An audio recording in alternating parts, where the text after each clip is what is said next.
The Whitestar Quattro quadruplex pump is designed to outperform all traditional triplex pumps available today. The Quattro has an increased flow rate and a standard 7500 psi pressure rating, and yet still comes in a light package. The Quattro's many design improvements result in a pump with the smoothest discharge available that will last longer, save money, and reduce maintenance in the field. Now a brief overview of the many design features of the Quattro. With a vastly superior assembled crankshaft design, we will virtually eliminate the crankshaft cracking that is so common on triplex pumps. This superior frame will correctly transmit 200% of the pump's forces, even under extremely high loads. As a result, there will be no frame breathing or stretching over time. For added strength, the fluid modules sit within the Quattro's reinforced frame, so there are no studs to stretch or compression seals to fail. For greater serviceability, the fluid modules can be quickly changed and aligned in the field. All of these design improvements fit into the narrow 82-inch wide frame that can be unitized in any manner to meet your company's needs. By now, you can see why there is so much excitement surrounding the Whitestar Quattro quadruplex mud pump. For more information and an in-depth look at the many features of the Quattro, click on any link of interest in the Frequently Asked Questions section.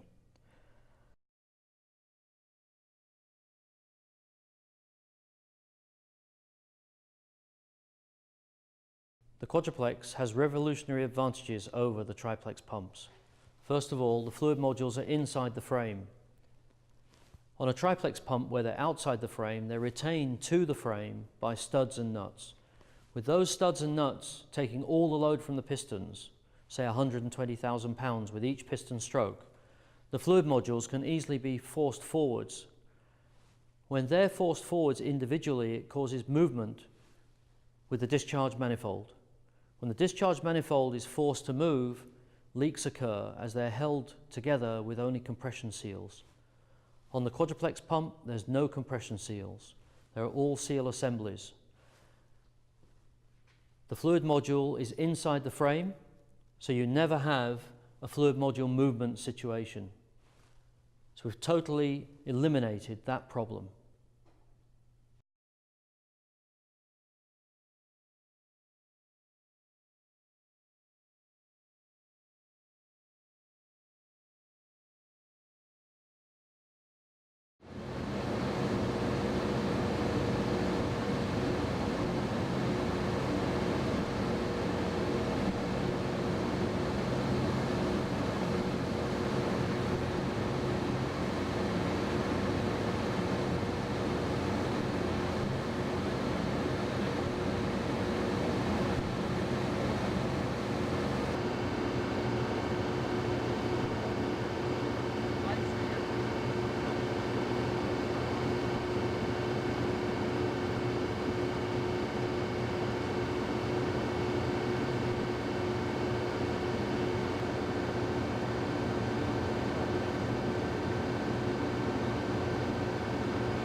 The smooth flow achieved by the quadruplex pump is achieved by fluid coming from the fluid module through a seal assembly into the discharge manifold. From there, the fluid moves along the discharge manifold and is dampened by the pulsation dampener. Fluid modules 1 and 2 are 180 degrees out of sync, so the pulsation dampener is only working on one pulse at a time. So as piston number 1 and 2 are pulsing through the pulsation dampener, and piston number 3 and 4 are pulsing through the other pulsation dampener, then the two pulsation dampeners are handling pulses 90 degrees out of sync from each other. The pulsation dampener being before the strainer cross means the dampening effect of the pulsation dampener is not hampered by the strainer cross, which is not the case on a triplex pump. On a triplex pump, you have the pulsation dampener mounted on top of the strainer cross, and therefore the act of the strainer actually dampens the dampener itself.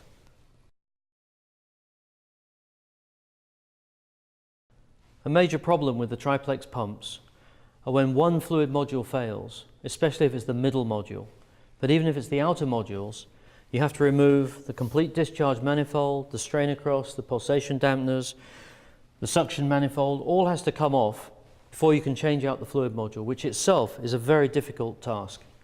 You have to remove the rings from inside, undo nuts that are down at the bottom of the bay, and then you have to lever the fluid module out and replace it, and then replace everything else. With the quadruplex, it's a simple task of undoing 4 bolts, which are completely through the discharge manifold into the fluid module, remove 2 short 6-inch bolts that go through the bulkhead, and then the fluid module is free to be moved back out of its centering boss and up to be replaced with a brand new one without having to take off any of the front end, both the discharge manifold and the suction manifold. And that's an amazing advantage. It turns a 5-hour job into probably 40 minutes. Once the new fluid module is in place, it's totally self-aligned with the axis of the piston through the crossheads and back to the crankshaft within plus or minus 2 thousandths. What this means is there is no shimming or alignment of the module. There is no shimming or alignment in the crosshead bay. The crosshead guides fit snugly into the pre-machined rails. The liner is locked in place with the liner nut, very similar to most triplex pumps. The only difference is the liner has got a seal assembly in it, which means even when it's loose, it doesn't leak. We've tested this liner at just over 5,000 psi, loose, visibly loose, but it doesn't actually leak, which means you have a chance to observe your liners being loose, tighten them up without a leak taking place and cutting out a seal, cutting out material, causing fluid module rejection.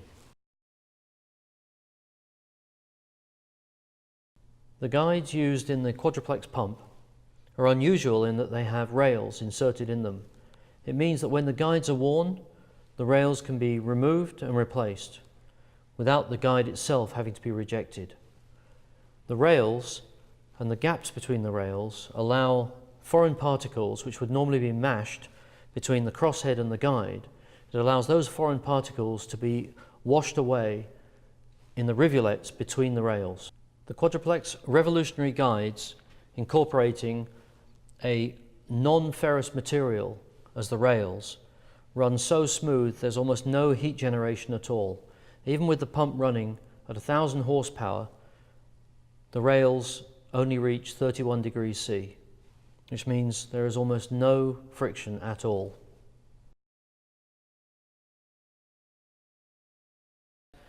Running at 40,000 pounds compared to 56 or 66,000 pounds for other triplex pumps of the same size.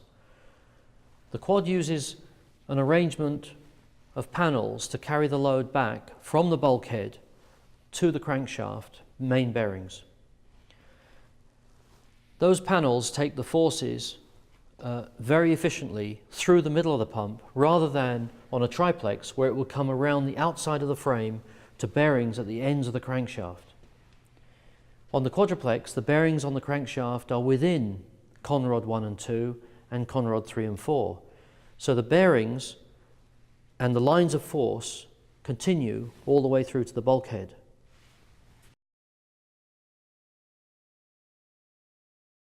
All the parts used in the quadruplex are all made of the finest materials. We only used forged 4140 materials for all the high pressure equipment. There are no castings, no cast bodies on the pulsation dampeners, no cast crossheads, no cast flanges.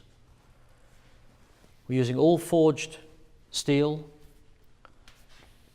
for the fluid modules, which will be 4140 or 8630. Using forged materials for the liners, the nuts, the clamps, the extension rods. The only two parts in the whole pump that are cast are the crossheads that are cast from 4140 and the connecting rods that are cast from a standard tensile material. The crankshafts are fully assembled. They have no welding and they're not cast. We're quite confident that the crankshaft will last longer than any other crankshaft manufactured today.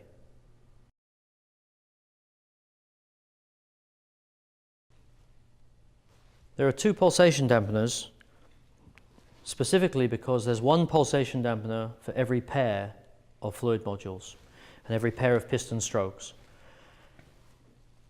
With one pulsation dampener just addressing the two pistons, there is no interference with the action of the other pulsation dampener. Understanding that pistons 1 and 2 are 180 degrees out of sync, and 3 and 4 are 180 degrees out of sync. But the pair of 1 and 2 and 3 and 4 themselves are 90 out of sync.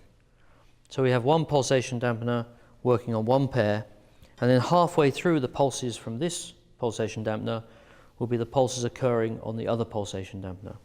By the time the fluid arrives at the strainer cross and comes out through the discharge line, it's almost a perfectly smooth flow.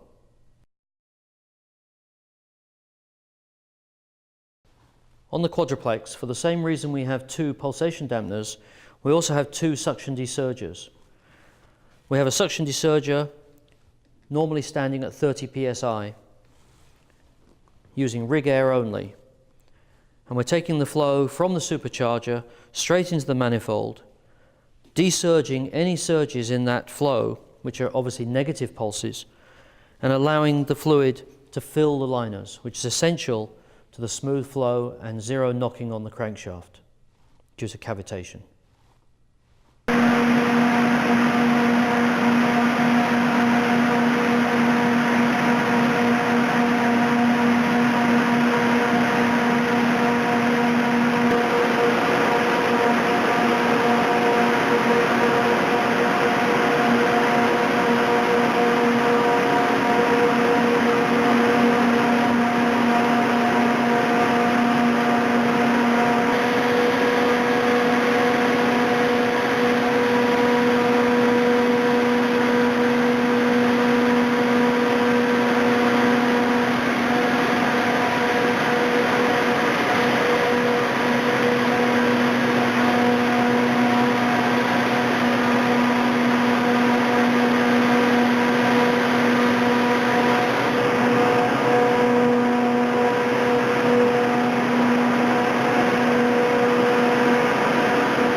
Pre-start check.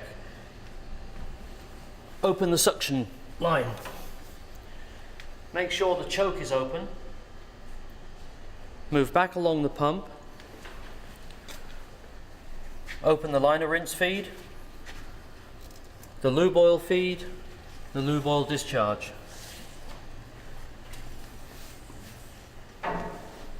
opening the PTO feed for the charge pump and the Denison feed for the main hydraulics. Now we've got to start the engine.